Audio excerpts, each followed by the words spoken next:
SP Thapliyal जी एवं श्री पुरुषोत्तम दत्त काला जी से निवेदन है कि वो भी मंच पे आए और आज की इस सुंदर सी पुस्तक का जो लोकार्पण हो रहा है, निश्चित ही ये लोग के लिए हितकारी है, लाभकारी है।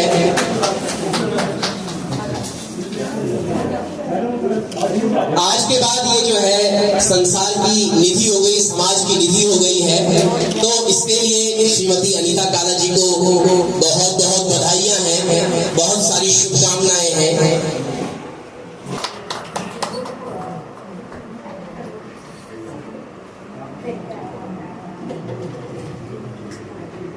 पुस्तक लिखना कोई साधारण कार्य नहीं है, अति विशिष्ट कार्य है, क्योंकि हमारे मंच पर जो उपस्थित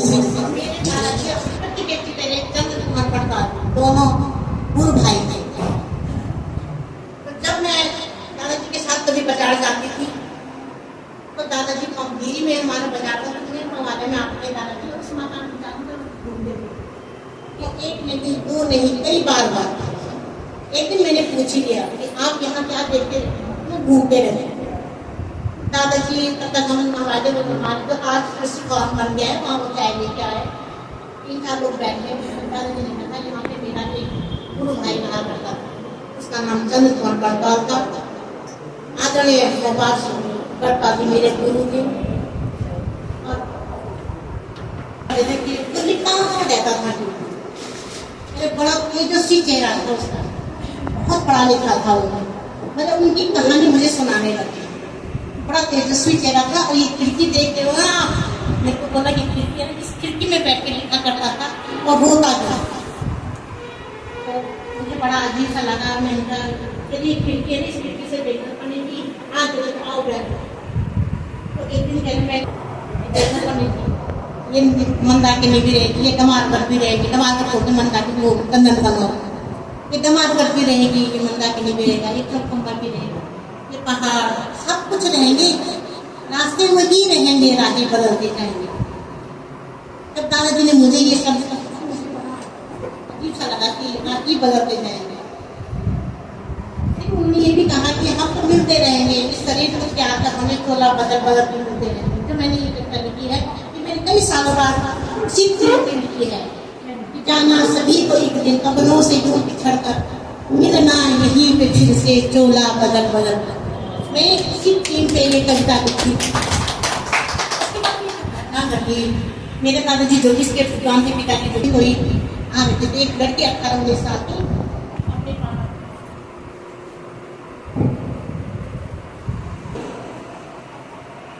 तो उसके पापा ने बताया क्या बताऊं मैं, इसकी जन्म पत्र लेके आ रहा हूँ मैं, क्या कब तक इसके ग्रह ऐसे रहे, रोती रहेगी।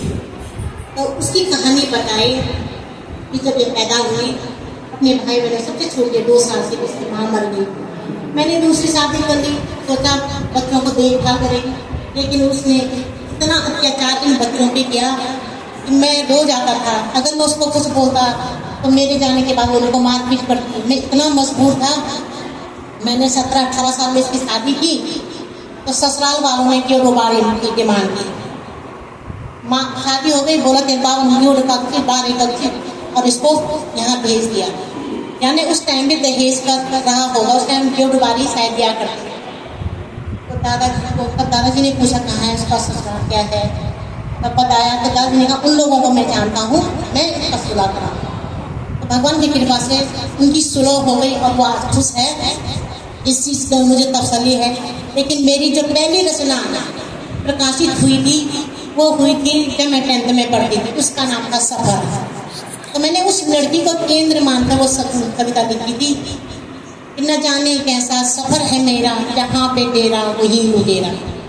मुझे वो माँ भी लुटेरी लगी जिसने उसका बचपन छीना, मुझे वो सास ससुर भी लुटेरे लगे जिसने उसके जीवन की खुशियाँ छीनी, मुझे वो पति भी लुटेरा लगा जिसने दहेज के लिए बेकसूर गरीब को यातनाएं दी। फिर कई ऐसे वर्णन मेरे उसमें आए। जब मैं 12th में पढ़ती थी, हमारे एक हिंदी के गुरुजी थे आदरणीय अनुसुईया प्रसाद नौटियाल जी सिल्ला की, वो हमें हिंदी पढ़ाते थे। उनके बेटे का नाम शायद पता होगा आपको, देवेश नौटियाल। तो गुरुजी ने हमें क्या कहा कि एक कवि सम्मेलन बनाया कि कवि सम्मेलन करो। मैंने मेरी जिंदगी का पहला कवि सम्मेलन जब मैं 12 में थी तब हुआ था, लेकिन उस समय मेरी अपनी रचना नहीं थी। मुझे महादेवी वर्मा बनाया गया, किसी को जयशंकर प्रसाद बनाया गया, किसी को सुमित्रा नंदन पंत बनाया गया। तो मैं महादेवी वर्मा की वो लाइनें मुझे आज भी याद है। चिर सजग आंखें उड़ींगी आज कैसा व्यस्त बाना, जाग तुझको दूर जाना। उस दिन मन में एक संकल्प आया, खास कोई मंच होता, हम कवि सम्मेलन करते और उसमें हमारी स्वयं की रचना होती। लेकिन 1992 की बात है, चंद्रकांत बरतवा जी का पहला जयंती मनाई गई वहाँ पे। तब सब लोग सक्रिय हो गए, कितना बड़ा साहित्यकार, उनके आसो रचनाएं बाहर निकलने लगे। पहले उनको कोई नहीं जानता था क्योंकि वो एक बंद डब्बे में पैक थी, लेकिन धीरे धीरे 92 की बातें वहाँ पे बहुत बड़ा भव्य प्रोग्राम हुआ। वहाँ पे मुझे भी उनकी एक कविता को मैंने अपनी खुद की कविता गाई थी वहाँ पे। उस समय कवि सम्मेलन नहीं हुआ करते थे, इंडिविजुअल अकेले मैंने एक कविता गाई, तो मुझे उस दिन बड़ा अच्छा लगा था। उसके बाद अब शादी के बाद मेरा ये सफर जैसे टूट गया था। 2015 की घटना है, एक बार उत्सव ग्रुप के डायरेक्टर डॉक्टर राकेश वर्जी हमारे घर में आए, तो इनसे बातें हो रही थी। तो इन्होंने वर्जी से कहा, वर्जी ये भी लिखती है कुछ, जरा देखो तो इसकी रचना है। वर्जी ने कहा ये तो अच्छा लिखती है, ऐसा करो इनको मंच पे बुलवाओ। मैंने इनसे बोला मैं तो अब थोड़ा एजुकेशन होता है, बोल नहीं पाती, घबराहट होती है, बहुत लंबा पीरियड हो गया, लिखती तो हूँ लेकिन बोल नहीं पाऊँ। तो भटजी ने बोला हमारा मंच है श्रीकोट में, वहाँ पे हमारा नाटक नंदा की कथा का वो हो रहा है, आपको वहाँ बोलना है। तो इन्होंने बोला उन्हें वहाँ बोलना है तो 2 गढ़वाली में बोली, क्योंकि इन्हें गढ़वाली ज़्यादा पसंद है। तो मैंने 2 गढ़वाली कविताएँ वहाँ पे बोली। घबराहट तो मुझे बहुत हो रही थी, लेकिन 2 गढ़वाली कविताएँ बोली, उससे मेरा थोड़ा कॉन्फिडेंस बढ़ा और इसी तरह मेरा सफ़र चलता रहा। और आज आपके सामने जो हूँ वो सब आपकी आशीर्वाद और इसमें का नतीजा है, घटनाओं का वर्णन है। क्योंकि 15 तारीख को जब मैं अपने मायके गई तो बहुत बारिश थी, ऐसा लग रहा था ये बादल कुछ प्रलयकारी बादल हैं, इनमें कोई ऐसी स्त्री विकराल बन के बादलों को फैला के मुँह फैला के कुछ अनर्थ करने जा रही है। तो मैंने उसी पर ये कविता लिखी।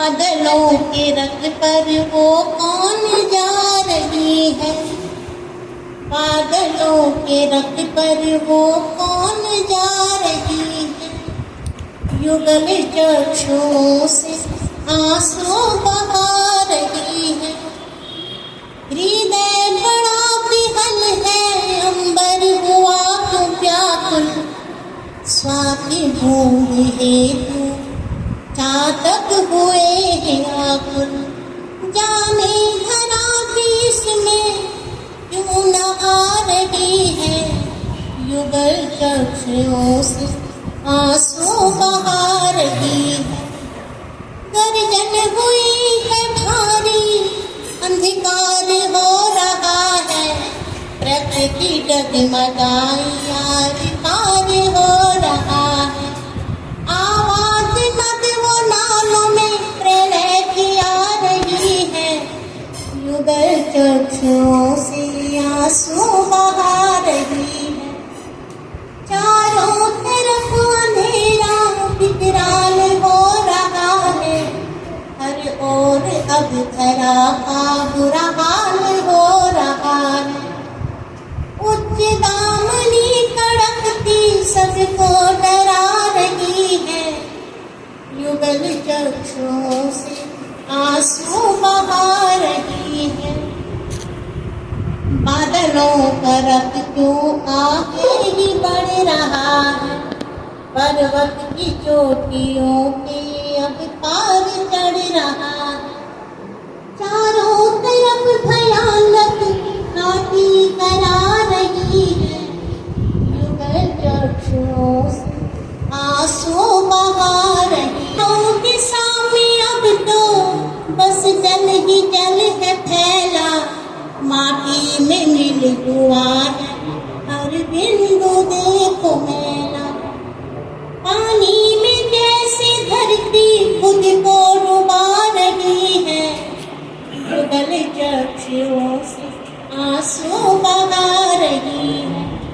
बहती कहीं है माटी, कहीं पेड़ खेत बहते, मार्ग तट नदी के कहीं मकान बहते।